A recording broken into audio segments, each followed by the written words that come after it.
Hi, welcome to our channel where we share the most intriguing stories. What would you do if someone destroyed your dream with cement and arrogance? For John, a quiet suburban homeowner, his hard-earned backyard oasis became the battleground of an outrageous HOA power play. When a self-appointed dictator named Karen claimed authority over his land, John vowed to fight back. And he wasn't alone. John had always been a man of vision and persistence.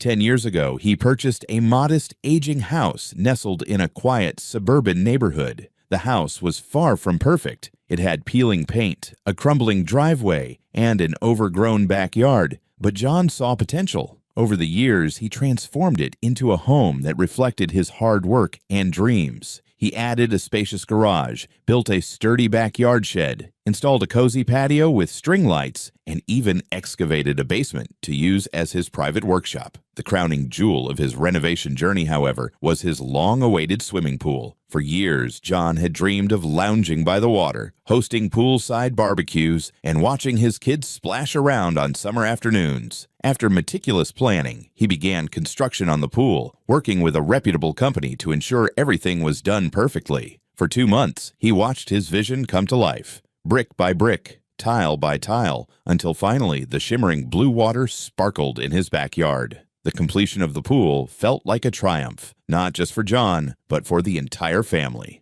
To celebrate, he hosted a lively neighborhood barbecue. He invited everyone, families with children, the young couple who had just moved in down the street, and his elderly neighbor Mary, who had been a constant source of kindness. Mary was practically part of the family, always looking out for their home when they were away. The barbecue was a roaring success, filled with laughter, the sizzle of grilling meat, and the joyous sound of children playing by the pool. John felt a deep sense of satisfaction as he looked around and saw how much happiness his hard work had brought. The neighborhood itself was one of the reasons John cherished his home so deeply. It was quiet and peaceful, with friendly neighbors who minded their own business, but were always ready to lend a helping hand. Most of the homes were privately owned and not subject to the rules of any homeowners association, HOA, which suited John perfectly. He valued his independence and had no desire to answer to an external authority about how he chose to live or maintain his property.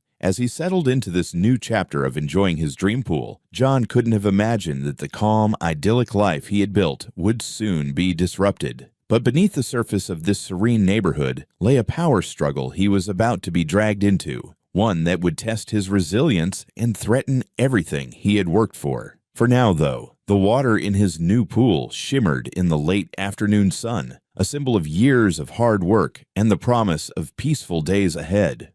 The weekend was supposed to be a carefree celebration. John and his family had packed up early that morning to attend a close friend's birthday party in a neighboring town. They left their home feeling secure, knowing that Mary, their trusted neighbor, would keep an eye on things. Mary had always been a dependable friend to the family, feeding their cat, watering their plants, and keeping a watchful eye over the property whenever they were away. But that afternoon, her call shattered John's sense of security. John's phone buzzed during the party, and he saw Mary's name flashing on the screen. Answering with a smile, his expression quickly changed as Mary's panicked voice came through. "John, you need to come back. There's a group of workers in your backyard with a bulldozer," she exclaimed, her voice trembling. "What? What are they doing there?" John asked, his mind racing. "There's a woman with them. She said her name is Karen, and she's claiming she's the president of the HOA. She's saying your pool violates their rules and that they're authorized to remove it." "John, they've already started." John could barely process the words. He was furious and confused. His house wasn't part of any HOA, that much he was certain of. Promising Mary he'd head back immediately, he grabbed his family, excused himself from the party, and began the tense drive home. As he approached his house, his heart sank. From a distance, he could see the hulking machinery in his backyard and a group of workers carrying buckets and tools. Dust and noise filled the air. Mary was standing near his driveway, visibly upset, her hands clutching her phone tightly. She hurried over as John stepped out of his car. "I tried to stop them," she said, her voice breaking. "I even called the police, but when they arrived, Karen showed them some documents. She claimed you were part of the HOA and that this was authorized. The police left without doing anything." John turned toward the backyard, anger building with every step. Karen, a sharply dressed woman in her 40s with an air of authority, stood near the workers, gesturing at them as though she were orchestrating a grand operation. She spotted John and strode over, clipboard in hand, her expression smug and unyielding. "Are you John?" she asked in a clipped tone, barely waiting for his response. "I'm Karen, the president of the neighborhood HOA. I've been monitoring your property, and your pool violates our regulations.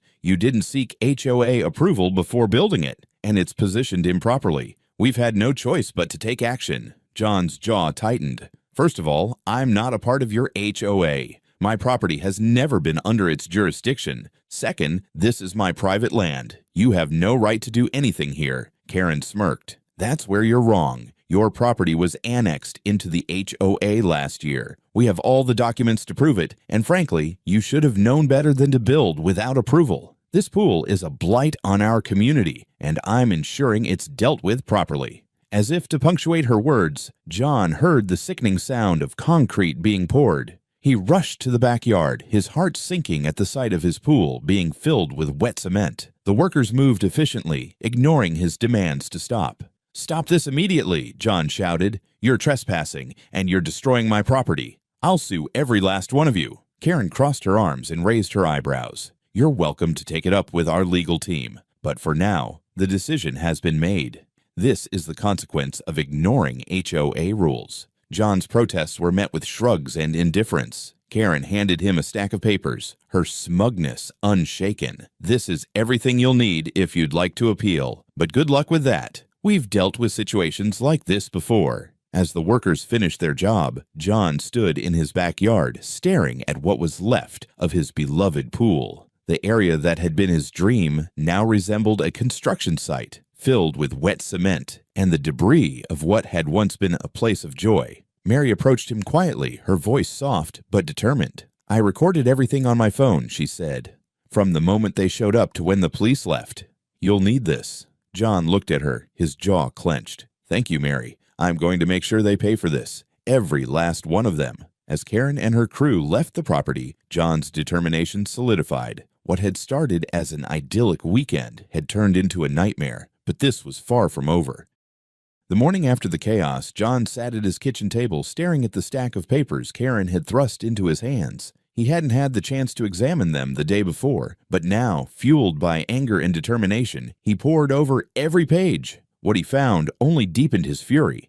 The documents claimed that his property had been annexed into the HOA 6 months earlier and included a list of supposed violations related to the construction of his pool. It didn't take long for inconsistencies to jump out. The address listed on the annexation papers wasn't even his. It belonged to a house on the other side of town. Furthermore, the notice of violation and order for demolition documents were riddled with vague language and lacked any signatures from John. It was as if Karen had simply assumed he'd never check or fight back. To make matters worse, John checked his mailbox and found it stuffed with unopened envelopes, all stamped with the HOA logo. He ripped them open, one after another, his frustration mounting. Each letter was a notification of fines: $500 for unauthorized construction, $1,000 for failure to comply with HOA requests, and even $2,000 for refusal to attend HOA meetings. By the time he tallied the total, it exceeded $10,000. But the most outrageous detail was that the demolition order, Karen's supposed justification for filling his pool with cement, had been addressed to an entirely different property owner. The HOA hadn't even bothered to ensure they had the right recipient. This was not just negligence, it was outright fraud.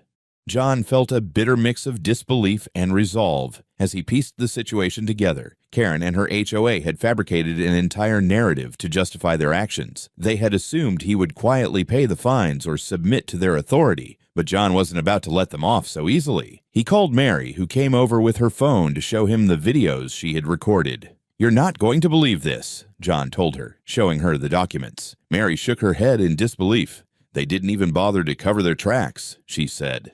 "This is as sloppy as it gets. You need to take this to someone who can help you fight back." John agreed. That afternoon, he contacted an attorney specializing in property law and laid out everything. The forged documents, the misaddressed notices, the outrageous fines, and the destruction of his pool. The attorney, a sharp and seasoned litigator named Rachel, reviewed the evidence and didn't mince words. "This is one of the most blatant abuses of power I've ever seen," Rachel said. "Not only is the HOA operating outside its jurisdiction, but they've committed multiple legal violations, fraud, destruction of private property, and likely even forgery. We have a strong case here." As they prepared to challenge the HOA, John couldn't shake the bitter irony of the situation. What was supposed to be his dream property had turned into a battleground. But with every piece of evidence he uncovered, his determination grew.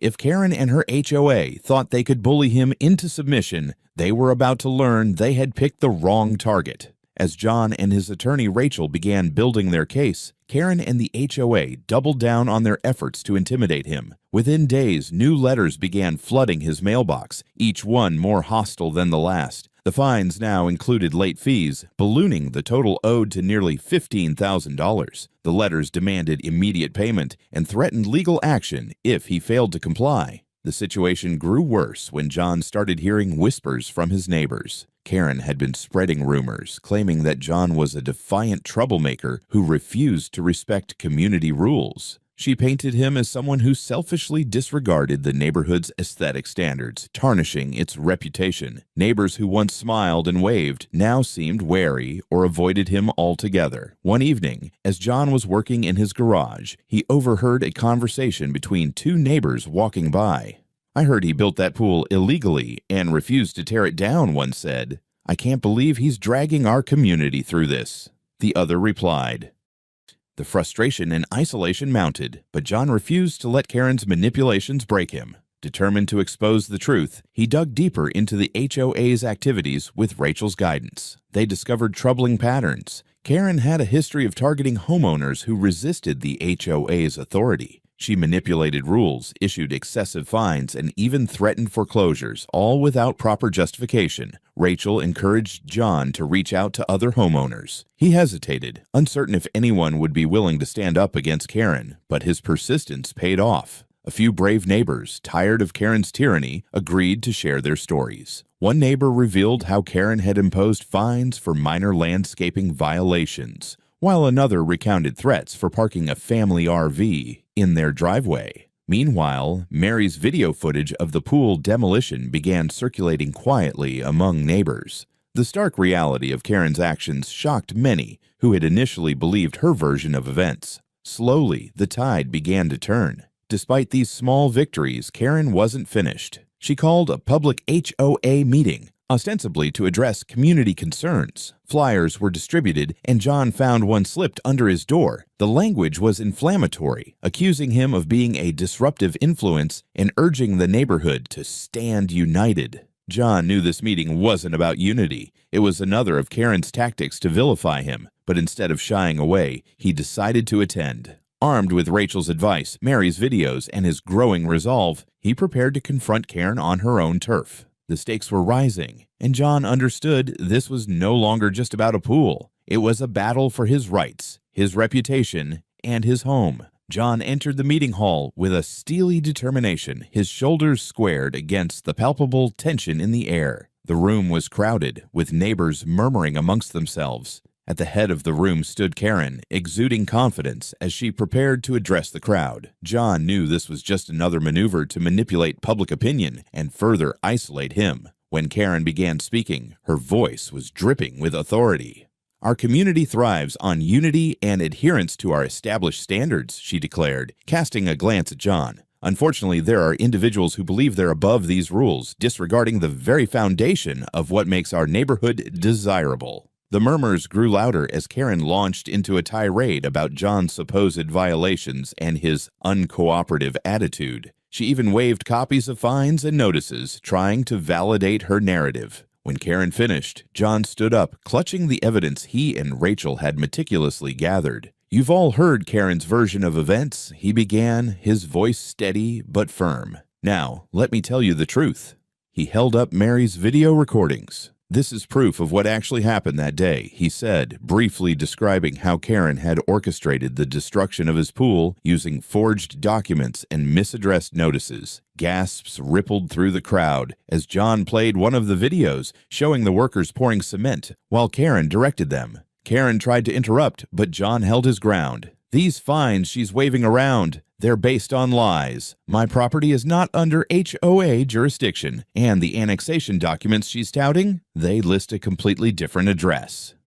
The crowd began to shift, some visibly angered by Karen's actions, but John didn't stop there. He described how Rachel's investigation had uncovered a pattern of Karen abusing her power, targeting homeowners who challenged her authority. By the end of the meeting, the room was buzzing with anger, not at John but at Karen. The following week, Rachel filed a lawsuit against Karen and the HOA on John's behalf. The claims included property destruction, fraud, harassment, and emotional distress. The lawsuit was backed by an impressive array of evidence: Mary's videos, forged documents, neighbor testimonies, and records of Karen's past abuses. Rachel worked tirelessly to prepare for court, leaving no stone unturned. She subpoenaed HOA financial records, uncovering irregularities that hinted at Karen misusing HOA funds for her personal vendettas. She also identified former homeowners who had been forced out by Karen's excessive fines and harassment, building a compelling case of systemic abuse. John was nervous as the court date approached, but Rachel reassured him.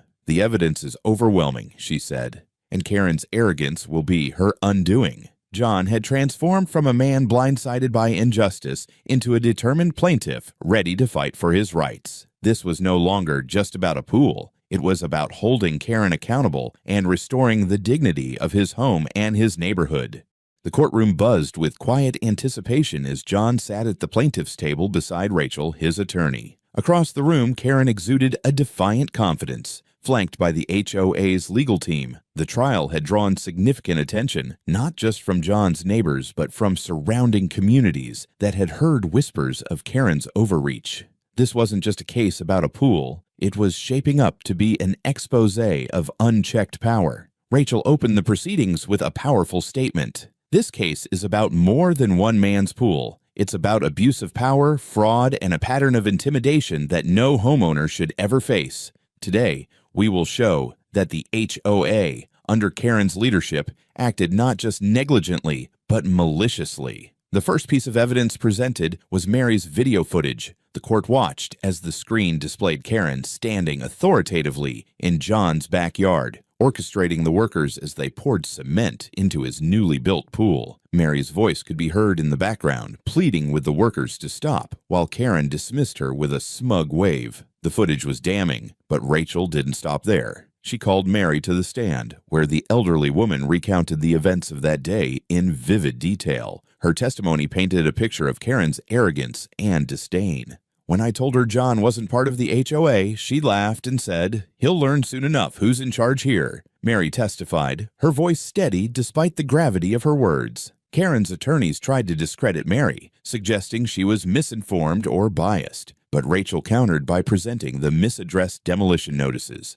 emphasizing Karen's failure to ensure legal due process. "The defendant didn't even bother to send these notices to the correct address," Rachel argued. "This was not an oversight. It was a calculated attempt to prevent Mr. Smith from defending his property."